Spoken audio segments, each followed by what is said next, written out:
دینے والے کا یقین کتنا پختہ ہے؟ سخیوں کی فہرست میں نام لکھانا چاہتا ہے یا میرے بندوں کی فہرست میں نام لکھانا چاہتا ہے؟ ریاکاری کرنا چاہتا ہے یا واقعی اللہ کی راہ میں دینا چاہتا ہے؟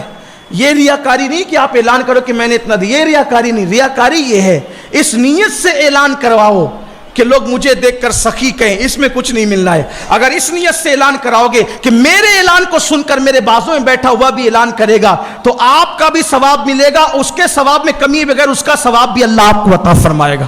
اس کے ثواب میں کمی کیے بغیر اللہ وہ ثواب بھی آپ کو عطا فرمائے گا. تو وہ بات میں اب اختتام پہ کر دوں جو کرنے چلا تھا.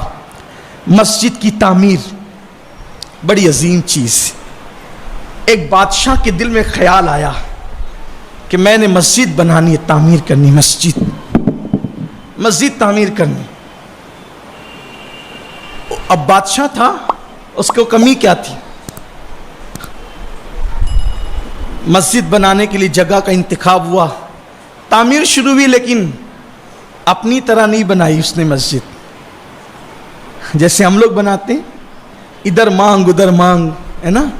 یہ بیچارے یہاں کے ذمہ داروں نے بھی محنت تو بڑی کی، کہیں گئے نہیں یہ، لیکن میں جب کبھی قبرستان آتا تھا میتوں میں تو دیکھتا تھا ہر میت پر کچھ لوگ کھڑے ہو کر اپنے مرحومین کے نام سے.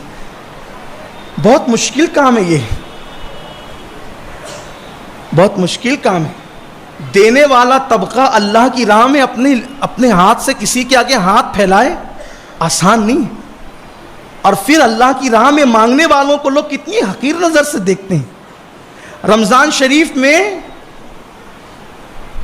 11 مہینے تک سلام کرنے والے تھوڑا کٹ مار کے چلے جاتے ہیں. کیوں؟ چندے کا موسم ہے نا، ابھی مانگ نہ لیں. یہ حالت ہے لوگوں کی. لیکن میں لوگوں سے کہتا ہوں، لوگوں یہ بتاؤ، یہ جو لوگ جو مانگ رہے ہیں کیا یہ اپنے لیے مانگ رہے ہیں؟ سچ بتانا، اپنے ایمان والے دل پہ ہاتھ رکھ کے کہنا کیا اپنے لیے مانگ رہے ہیں؟ بلکہ میں تو آپ سے یہ کہتا ہوں، جو اللہ کے لیے مسجد مدرسے کے لیے آپ کے پاس مانگنے کے لیے آتے ہیں وہ آپ کے محسن ہیں، محسن کہ وہ آپ کا بوجھ وہ اپنے سر لے لیتے ہیں. آپ نے دے دیا معتمد لوگوں کو، معتبر لوگوں کو، اب زکوٰۃ آپ کی ہے، صحیح جگہ خرچہ وہ کر رہے ہیں. ورنہ اس شہر میں تو ادھر ادھر کے پتہ نہیں کتنے کتنے ہزار میل کے فاصلے سے لوگ آتے ہیں، ان کے گاؤں میں مدرسے بھی نہیں ہوتے، وہ آپ سے چندہ لے کے جاتے ہیں. میں جاتا ہوں پورے ہندوستان میں، الحمدللہ پورے ہندوستان میں جاتا ہوں. جب یہاں پر آئے رمضان شریف میں، جن سالوں میں مدینہ منورہ جانا نہیں ہوا تو پوچھا کہاں سے آئے ہو؟ اور میں فلاں جگہ سے. اور فلاں جگہ کہاں مدرسہ ہے؟ او وہاں پر ہے. میں تو وہاں آیا تھا تقریر کے لیے، کوئی مدرسہ تو ہے نہیں. تو آئے بائیں شائع کرنے لگتے. مالیگاؤں کی عوام سے کہتا ہوں، اپنا مال اپنے شہر میں خرچہ کرو، اپنی زکوٰۃ اپنے شہر میں دو. جہاں تک آپ کی نظر نہیں پہنچتی وہاں کیوں زکوٰۃ برباد کرتے ہو، کیوں تباہ کرتے ہو؟ اور ایسی جگہ دو جہاں آپ کام ہوتا وہ اپنی آنکھوں سے دیکھ سکتے. میں یہ نہیں کہتا کہ آپ صرف سنی دعوت اسلامی کو دو یا صرف میرے مدرسے کو دو یا ہمارے ادارے کو دو. نہ آپ ہمیں نہ دو، آپ کی مرضی. میں چندہ مانگنے نہیں کھڑا ہوں اپنے مدرسے کے لیے، اور ایسے مدرسہ میرا ہے بھی نہیں، پوری قوم کا ہے. میں نے کہا اپنی قبر میں لے جانا ہے. 60 مدارس چلتے ہیں پورے شہر کے اندر تحریک سنی دعوت اسلامی کے. جامعہ چلتا ہے، 2 لڑکیوں کے مدارس چلتے ہیں. میں یہ نہیں، میں کہتا ہوں ہر سنی ادارے کو دو، ہر سنی ادارے کو دو، سارے سنی ادارے اپنے ہیں. لیکن ایک بات کہتا ہوں، تھوڑا جھانک لو، آپ کی دی ہوئی رقم صحیح جگہ پہ لگ رہی ہے کہ نہیں لگ رہی.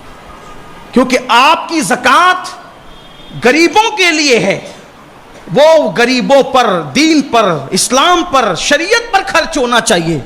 کسی کے گھر کی زینت نہیں بننا چاہیے. آپ کی گھر کی زکوٰۃ سے کسی کے گھر کا صوفہ نہیں آنا چاہیے، یہ آپ کی ذمہ داری ہے. آپ کے گھر کی زکوٰۃ سے کسی گھر کی تجوری یا فریج نہیں آنا چاہیے، یہ آپ کی ذمہ داری ہے. اس لیے کہ زکوٰۃ آپ کسی کو بھی اٹھا کے دے دے، وہ جانے اس کا کام جانے، کام نہیں چلتا، ادا ہی نہیں ہوگی. ڈھونڈو مستحقین کو. اور رمضان شریف آنے والا، یہ بھی کہتا ہوں، کچھ لوگوں کا ذہن بنا اٹھا کے سب مدرسوں کو دو، کچھ لوگ کا ذہن بنا اٹھا کے سب رشتہ داروں کو دو. دونوں غلط ہے. میں آپ کو ایک مشورہ دیتا ہوں، اپنی زکوٰۃ کے 3 حصے کرو. یہ روشنی میں نے قربانی سے لی ہے. اپنی زکوٰۃ کے 3 حصے کرو.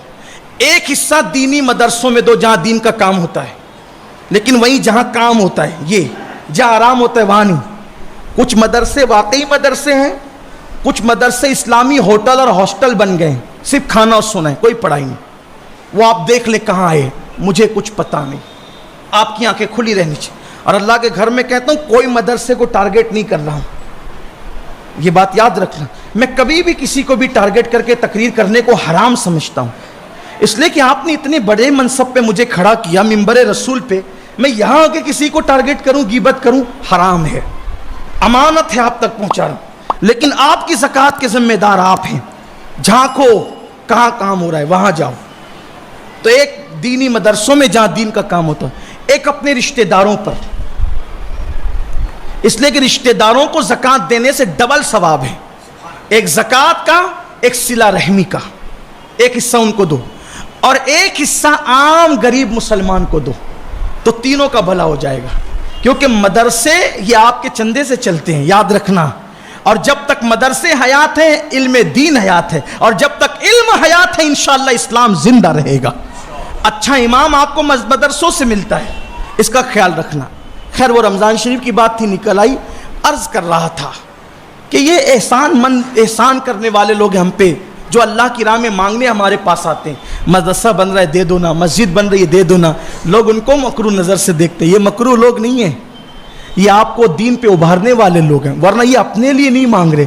اور میں اپنے ساتھیوں سے کہتا ہوں اپنے لیے مانگنے میں شرم ہونی چاہیے. اللہ کے دین کے لیے اگر اعلان کرنا ہو تو یہ میرے مصطفیٰ کریم کی سنت ہے.